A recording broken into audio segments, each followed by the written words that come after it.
All right, let's talk about the book of Judges. If you've ever tried to read it, you know it's pretty intense.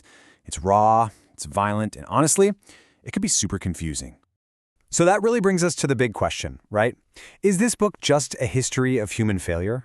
I mean, it's easy to read through it and just feel kind of bummed out. Like, it's just one long, depressing story of people messing up over and over again. But what if that's not the whole story? What if there's something else, something much deeper, going on just beneath the surface? Yeah, let's just be real for a second. When you think of Judges, what pops into your head? Probably stuff like this, right? Chaotic stories, crazy violent battles, leaders who are, let's just say, deeply flawed, and this overall feeling of, total moral failure. It really does feel like a downward spiral. But here's where it gets interesting. What if the story we think we know is actually kind of a misunderstanding? What if, when we look at the original Hebrew, a completely different story starts to emerge? One that isn't about human failure at all, but something else, something much more powerful. Okay, so before we can even get to the big names like Gideon or Samson, we got to pump the brakes. We have to fix two, foundational misunderstandings. If we don't get these right, we're going to misread the entire book. We need to talk about the title itself and this weird pattern that keeps repeated. First up, the title. When we hear the word judges, what do we think of? You know, people in black robes with a gavel, right? Courtrooms. But the Hebrew word here is shofetim, and that means something way more dynamic. It's more like deliverers or saviors. Think rescue warriors. These aren't lawyers. They're champions God raises up to save his people. And let me tell you, that one little shift, it changes everything. Okay, the second piece of this puzzle is this pattern, this cycle that you see over and over and over again. It's like the whole book is built on it. It goes like this. First, the people sin. They turn their backs on God. What happens next? Well, they get oppressed by some enemy. Then, when things get bad enough, they cry out to God for help. And what does God do? He sends a deliverer, a shofet, who rescues them. And for a little while, there's peace, there's rest, and then the whole thing starts all over again. So the big question is, what's the point of this cycle? The really common way to see it is, wow, look how much Israel keeps failing. It's a story about human failure. But what if the real point, the deeper truth the story is actually pointing to, is something else? What if it's not about how often Israel fails, but about how relentlessly God keeps rescuing them? The hero of this repeating story isn't the people. It's God, who just refuses to give up on them. So now that we have this new framework, right? Judges are deliverers, and the cycle is about God's faithfulness. Let's use that lens to take a fresh look at some of the book's most famous and, frankly, most flawed heroes. Let's start with Deborah. You've probably heard this take before. She only became a leader because all the men were too weak or scared. She was the last resort, a leader by necessity. But that's just not what the text says. It shows she was already a prophetess, already leading Israel from under her palm tree. God didn't settle for her. He intentionally chose her. It was a divine design, not a desperate backup plan. And this really gets to the heart of it.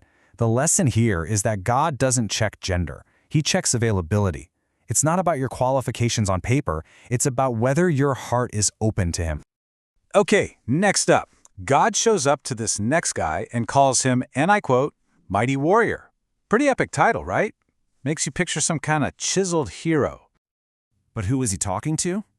A guy named Gideon, who he found hiding in a wine press, literally shaking in his boots, terrified of his enemies. Think about that. God didn't call Gideon what he was, a scared guy in a hole. He called him what he was making him into. He spoke to Gideon's destiny, not his current fear. And then God just doubles down on this idea. He takes Gideon's army, which is already too small, and shrinks it down to just 300 men. 300! Against this massive, overwhelming enemy force. It's insane. Why would he do that? So that when the victory came, and it did, there was no way, absolutely no way, anyone could say, our army was so strong. No, the credit could only go to God. This was a victory won by faith, not by force. And of course, we have to talk about Samson. You know the Hollywood version, right? The big, muscle-bound bodybuilder who gets taken down by a beautiful woman. But the real Hebrew story is so much deeper. See, Samson's strength wasn't in his biceps. It came from his Nazirite vow, a sacred promise that set him apart for God. His biggest enemy wasn't the Philistines. His biggest battle was the one raging inside him, the battle of internal compromise. And Samson's life teaches us this incredibly important lesson, what we could call calling without character. It's this idea that when you have God-given strength or ability, but you don't have the internal character to steward it, it's just going to lead to a collapse. Samson's strength, because it wasn't matched by his obedience, literally self-destructed. This all brings us to the end of the book, and man, it gets dark. It descends into some of the most chaotic and frankly disturbing stories in the entire Bible. It's a total societal breakdown, and the text tells us exactly why. We get this line repeated a few times, and it's basically the book's final diagnosis for all the chaos. In those days, there was no king in Israel. Everyone did what was right in his own eyes. I mean, that sounds like a recipe for disaster, doesn't it? And it was. But it begs the question, what kind of king were they actually missing? Now, on the surface, this looks like a political problem. Oh, they just need a human king on a throne to make some laws. But the real problem, the deeper one, was spiritual. The thing is, they had a king. God was their king. They had just rejected him. The issue wasn't an empty throne, it was a rebellious heart. And this is where the genius of the book's structure really shines. That messy, chaotic ending, it's not just a sad, tragic finale. It's actually a bridge. The whole point of the chaos is to make the readers scream, they need a king, a real king. It's setting the stage for the stories of Samuel and King David, and ultimately, it's pointing forward to the true and perfect king, Jesus. Even the biggest mess in the book is designed to point us to the Messiah. So let's put all the pieces back together. We've reframed the title, the cycle, the heroes, even the chaos at the end. So after all that, who is the real, persistent hero of the Book of Judges? Okay, let's do a quick recap of what we've discovered. Judges aren't lawyers, they're deliverers. The repeating cycle isn't about human failure, it's about God's relentless grace. We saw that God intentionally uses the most unlikely people. We learned that inner character is way more important than outer strength. And finally, all that chaos at the end, it's there to point us to our need for God's kingship.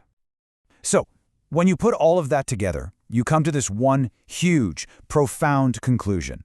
The Book of Judges is not, at its very core, a story about the failure of humanity. It is a story about the faithfulness of God, his stunning, persistent, relentless faithfulness. The God who keeps showing up time and time again to rescue his people, no matter how badly they mess up. He is the true hero of every single story in this book. And that really leaves us with one final thought to chew on. If the true hero of the story is the faithful one working behind the scenes, and if the people he chooses to use are often flawed, broken, and totally unlikely, well, how might that change the way we look for heroes? Not just in an ancient book, but in our world, and maybe even in the mirror today.